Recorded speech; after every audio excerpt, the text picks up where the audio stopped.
Bonjour, je m'appelle Guillaume Cros, je suis chiropracteur et aujourd'hui je vais vous parler d'un sujet qui me tient vraiment à cœur. C'est une pathologie, un syndrome que je retrouve de plus en plus au cabinet. Bien souvent, les patients ne comprennent pas ce que c'est, comment ça fonctionne. Il y a souvent des erreurs de diagnostic. Je parle du syndrome du canal carpien. Il y en a encore beaucoup qui me disent « Oh là là, j'ai un canal carpien ». Oui, on a tous un canal carpien. Par contre, est-ce qu'on a un syndrome du canal carpien ? Ça, c'est autre chose. On confond souvent ce syndrome-là avec d'autres pathologies. Pareil, on évoquera rapidement les autres pathologies tout à l'heure. Avant toute chose, je vous ferai un petit rappel anatomique, parce qu'il faut que je vous donne quand même quelques petits prérequis pour être sûr qu'on soit tous à peu près sur la même base. Et après, je vous expliquerai ce qu'est un syndrome du canal carpien. Comment on peut se le déclencher. Alors après, on n'est pas sûr à 100% de toutes les causes qui peuvent occasionner un syndrome du canal carpien, mais je vous donnerai un petit peu les facteurs de risque, les causes les plus fréquentes. Je vous expliquerai aussi comment la traiter. Alors bien sûr, les petits exercices que je donne aux patients, et ça fonctionne relativement bien, ça soulage bien la douleur. Toujours privilégier la thérapie manuelle avant la chirurgie. On parlera quand même un peu de la chirurgie en fin de consultation, en fin de vidéo, voilà le réflexe. Si jamais il y a des questions, bah c'est pareil, hein. Je réponds toujours aux commentaires, donc faites-vous plaisir, mettez en commentaire s'il y a des questions. Et puis bah on attaque. Allez, j'ai hâte.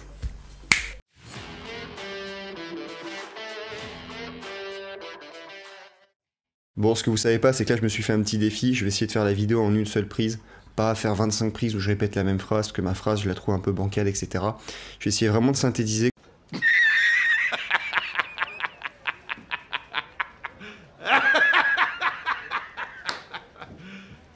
Synthétiser comme je le fais en consultation, être le plus spontané et le plus naturel possible. Ok. Déjà, les prérequis. Avant de comprendre ce qu'est un syndrome du canal carpien, il faut déjà avoir des petites notions anatomiques de base. Déjà, dans mon bras, j'ai quoi? J'ai de l'os, j'ai du muscle, donc des tendons, j'ai des artères, des veines, mais j'ai aussi des nerfs, d'accord? Et les nerfs, ils vont transmettre de l'information. Vous voyez ça un peu comme du courant électrique. Et c'est grâce à ce courant électrique qu'on va être capable, par exemple, d'avoir la sensibilité, hein, le fait de savoir, de sentir quand je touche à cet endroit-là, mais aussi quand je touche à cet endroit-là ou à cet endroit-là. Ça me permet aussi la motricité, le fait de pouvoir contracter les muscles. En fait, ça envoie de l'information pour venir contracter le muscle, d'accord? Par exemple, si c'est le biceps que je contracte, bah, ce sera le nerf musculo-cutané. Je sais pas, si c'est par exemple le triceps, ce sera le nerf radial. En fonction des muscles, il va y avoir des nerfs qui vont permettre de contracter ces muscles-là. Mais il y a aussi des nerfs, du coup, qui vont être responsables plutôt d'une région pour la sensibilité, alors qu'à d'autres endroits, bah, ce sera un autre nerf. D'accord? Ça, c'est une première chose à comprendre. Ensuite, il faut bien voir les nerfs un peu comme une sorte de tronc d'arbre qui transmet l'information. Vous pouvez voir ça un peu comme dans Avatar, hein, avec ce Eywa qui transmet des informations, les arbres qui communiquent entre eux. En fait, un arbre va du coup avoir des racines, d'accord? Et ben c'est pareil pour le nerf. Le nerf, il va avoir plein de petites racines. Avant de se transformer en nerf, il a plein de petites racines qui émergent au niveau du cou. Tac, toutes les petites racines que vous avez là. Et ben ces racines, elles vont s'entremêler et former du coup des nerfs. Et y a des endroits où c'est un sacré sac de nœuds hein, entre les racines, notamment au niveau du cou, c'est ce qu'on appelle le plexus brachial. Mais ça, c'est pas le sujet de la vidéo, on en parlera peut-être dans d'autres vidéos. Déjà, est-ce que jusque-là, c'est clair? N'hésitez pas à mettre en commentaire si c'est quelque chose qui n'est pas clair. Maintenant, ce qu'il faut aussi comprendre, c'est que du coup, mon nerf, une fois qu'il est formé, hein, avec toutes les petites racines qui sont emmêlées, il va partir dans mon bras. Mais il va passer dans mon bras, il va passer en dessous de certains muscles, il va slalomer entre les artères, les veines, les ligaments, les os.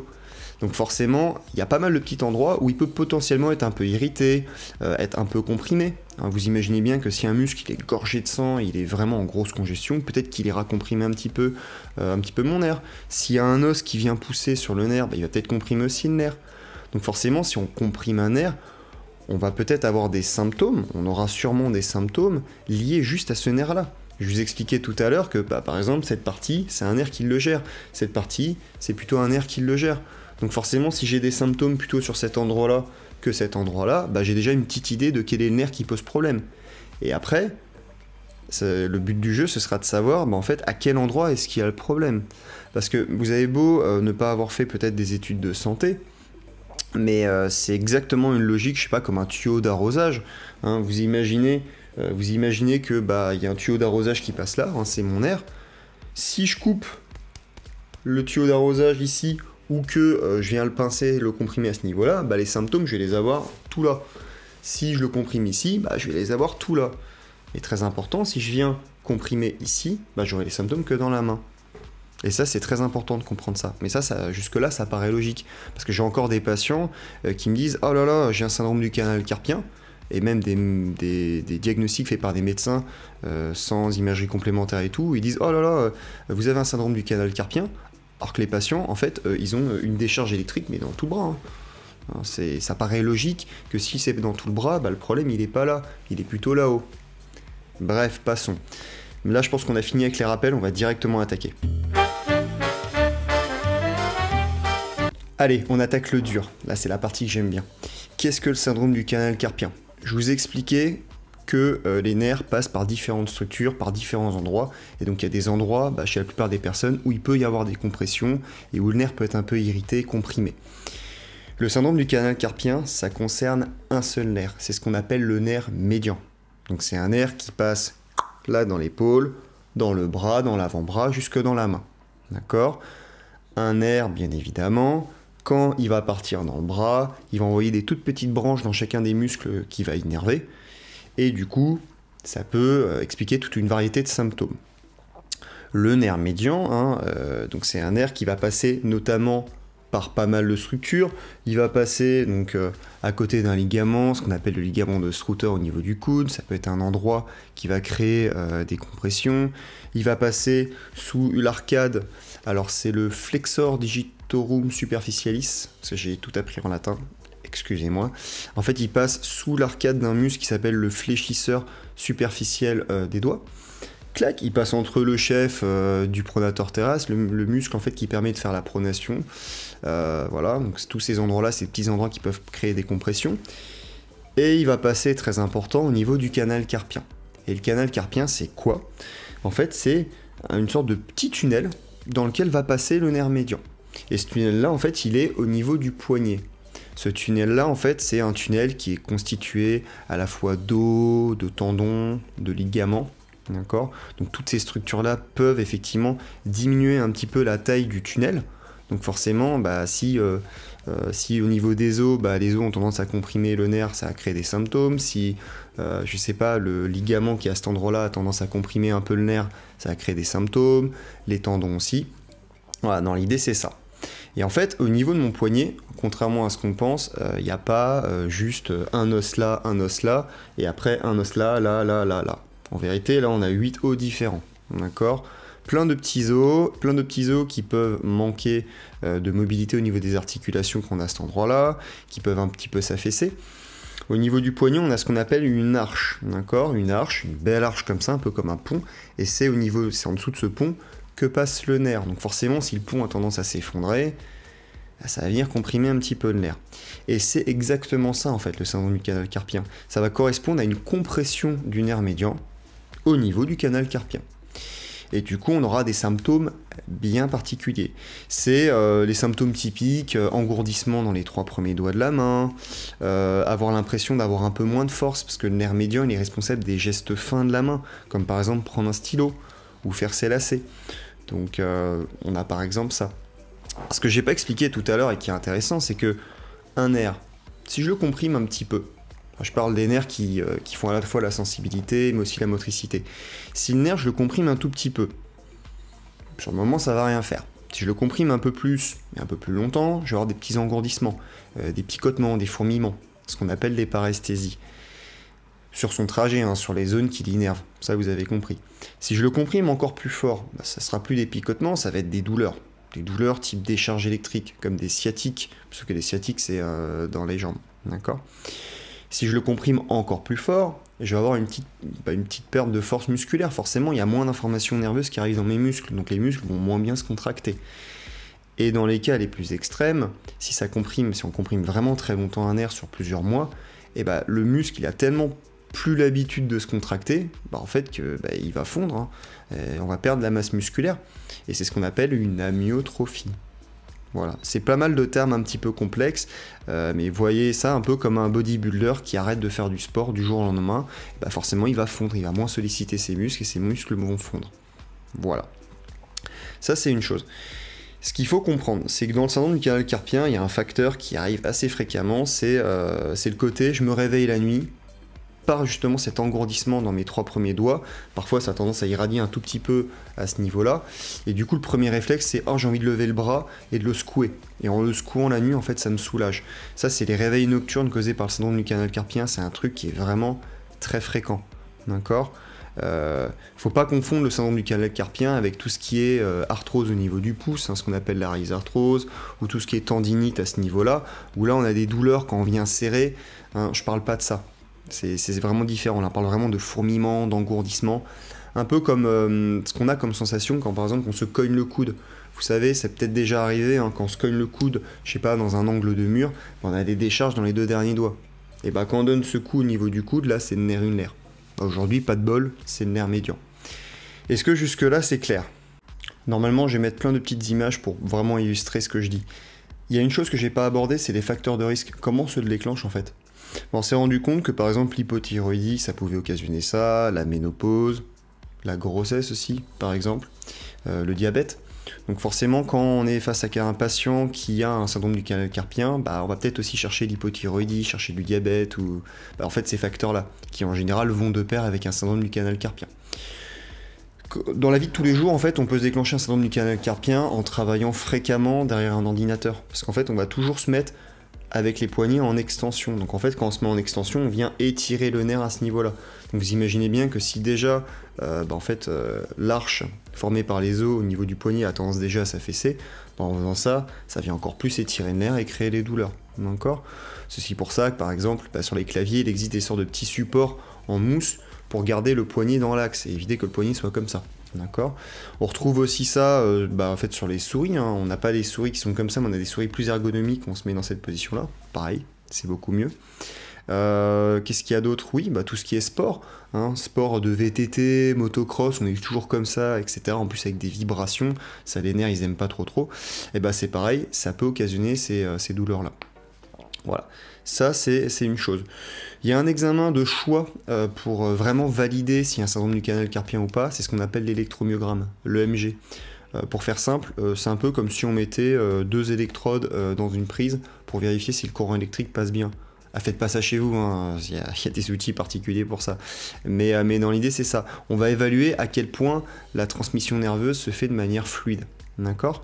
En fait c'est pas compliqué, hein. On va regarder le courant électrique qui est là, si c'est bien, ok, on va regarder le courant électrique qui est là, si on voit que c'est moins bien, on se doute bien qu'il y a un problème à ce niveau-là.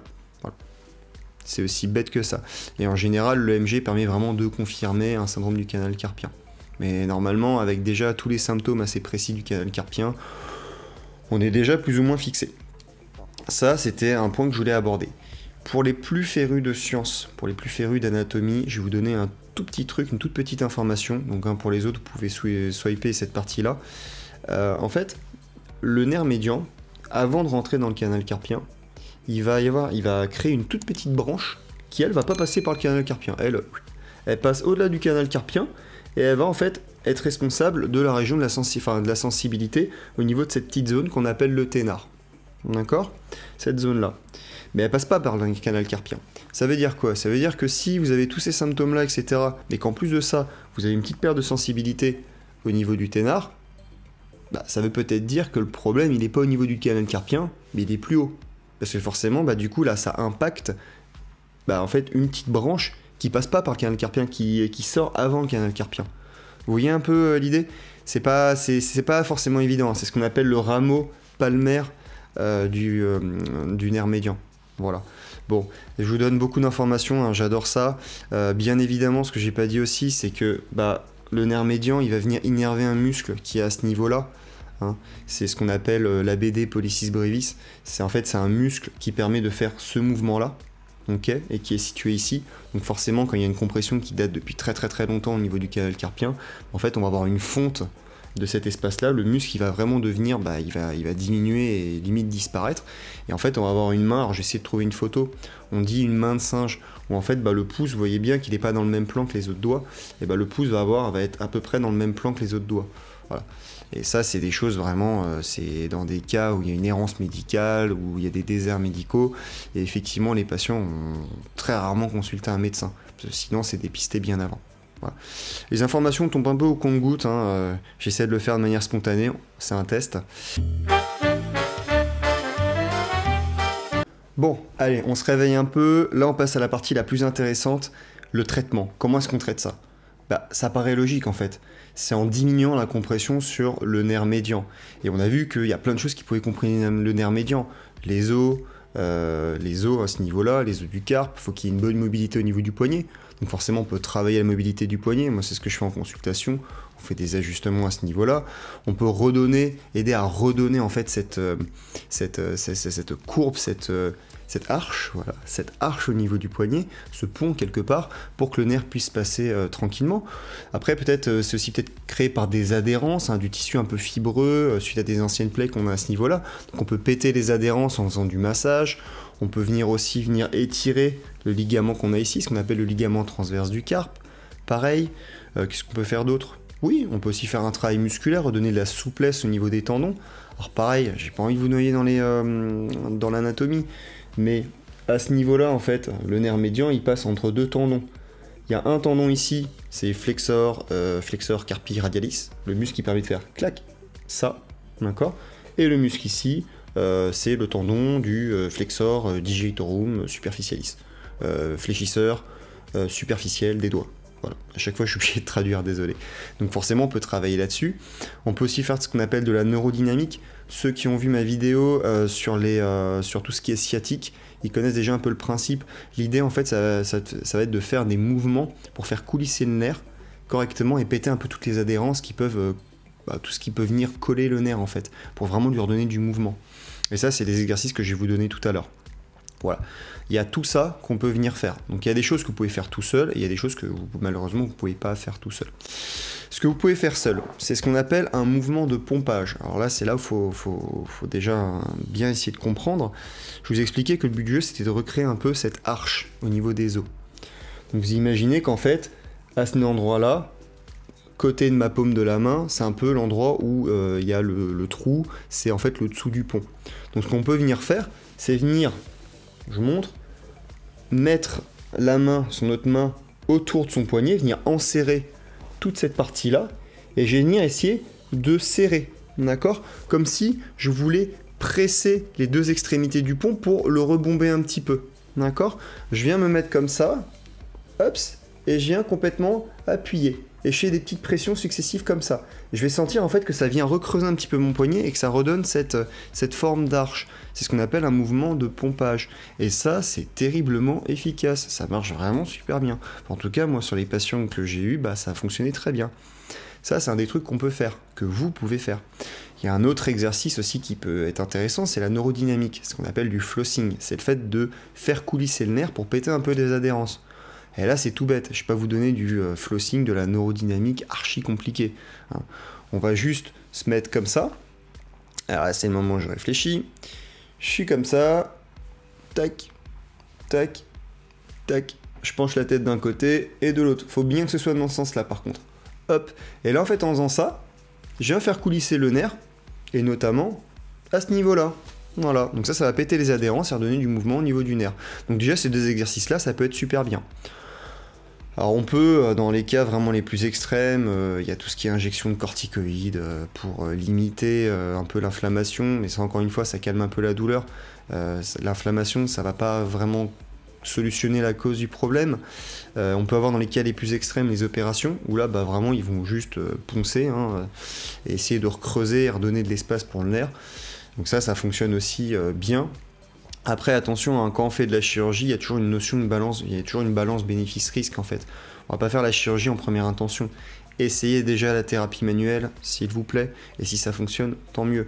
Et si vraiment vous êtes en échec au niveau de la thérapie manuelle, je sais pas, vous avez essayé un kiné, ça n'a pas fonctionné. Peut-être que c'est le kiné qui était mauvais, du coup vous voyez un deuxième kiné. Voilà, après vous essayez éventuellement la chiropraxie. Bon, je vous conseille d'aller voir le chiropracteur, hein, je prêche pour ma paroisse. Mais parce que nous, on va aussi faire vraiment un travail avec des ajustements en fait, on va venir traiter tout le trajet du nerf. Parce que c'est pas parce que vous avez une compression juste ici que en traitant ça et ça va rien changer. on peut soulager le nerf sur tout son trajet. On va vraiment limiter toutes les petites compressions au niveau du nerf pour vraiment améliorer la conduction du nerf. Parce que si il y a un tout petit peu de perte de transmission à ce niveau-là et ici, bah forcément si je corrige l'épaule et je corrige ça, bah derrière, toute l'information qui va arriver là, bah il y en aura un peu plus, donc ça va diminuer les symptômes. Vous voyez ce que je veux dire? Bon, on arrive à la conclusion. Ce qu'il faut retenir de cette vidéo, déjà que je parle beaucoup trop. Je voulais faire une vidéo de 10-12 minutes, finalement je fais une masterclass sur le canal carpien, c'était pas le but, donc la prochaine fois je referai un plan avec des cuts et plusieurs prises pour être sûr que j'arrive à bien synthétiser. Mais bon, mais à culpa, peut-être que même vous avez aimé ce format, n'hésitez pas à me le dire en commentaire.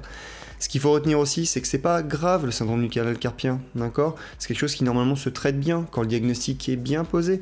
Donc c'est pour ça qu'il ne faut pas hésiter à multiplier les avis médicaux, il faut vraiment essayer différents thérapeutes, trouver le thérapeute qui correspond et qui arrive à soulager la douleur.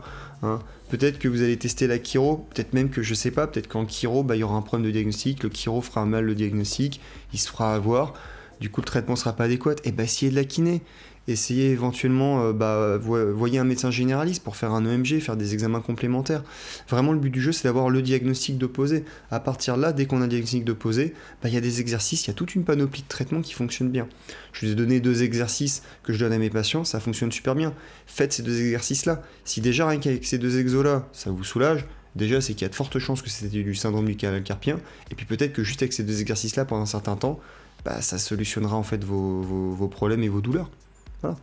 N'hésitez pas à poser des questions en commentaire, hein. Attention, c'est pas l'espace commentaire, c'est pas un espace diagnostic.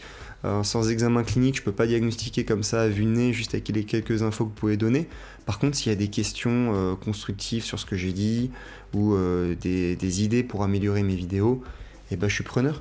N'hésitez pas à vous abonner, vous êtes de plus en plus nombreux, ça me fait méga plaisir. J'oublie pas, je vais essayer de faire plus de vidéos de consultation aussi, parce que je sais que vous aimez bien ça.